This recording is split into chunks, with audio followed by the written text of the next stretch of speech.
Hello everyone, Dan Keep Jeet, Kune, Physiology and more. And this week's subject, I had to kind of ponder this one a little bit. Obviously, I always try to change it up, do something a little bit different. That's why I definitely encourage feedback, because this really helps give me some ideas. Okay, so this week I'm actually going to talk about gradual cardio progression. Yes, I've done cardiovascular videos in the past, but I wanted to discuss gradual cardio progression. It's going to mix up some basic things, more advanced things. It's also going to include some martial arts training as well. One of the most basic things too is when you do cardio, especially either if you haven't done much at all in your life or if it's been quite some time since you have, it is best to start off with either light weight bearing or non-weight bearing. And what do I mean by that? Light weight bearing is walking, okay, because it's weight bearing because you boom, boom, boom, or on a treadmill, that's weight bearing but not as weight bearing. It provides very little resistance. Now, what I do not recommend is doing just those alone for, say you're going to train, you have a goal, and say you're doing really good on, you've been consistent for the last year, but you may have been running on a treadmill and biking and stuff like that, maybe swimming, maybe doing some little bit of walking outside,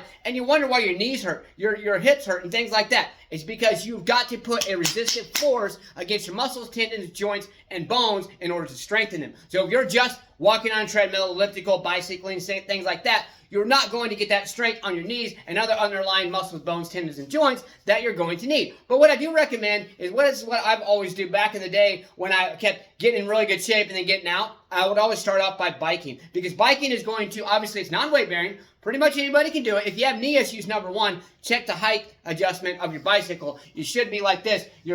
When your legs up, it should be completely, your hips should be completely parallel to the ground. Excuse me, parallel to the ground, okay? That's the way it should be on a bike. If you still have knee issues, then maybe you need to start possibly doing some swimming or some light walking. You can work into even adding weight with walking. There are so many things you can do, but I recommend starting off with something basic. Don't just go out there, oh, I'm going to run 4 miles, and you haven't ran in years or you've never ran in your life. You're going to hurt yourself. You're probably going to blow a knee out, whatever it may be. You know, running is not hard on the knees, as people say. Just we need to do things to strengthen them.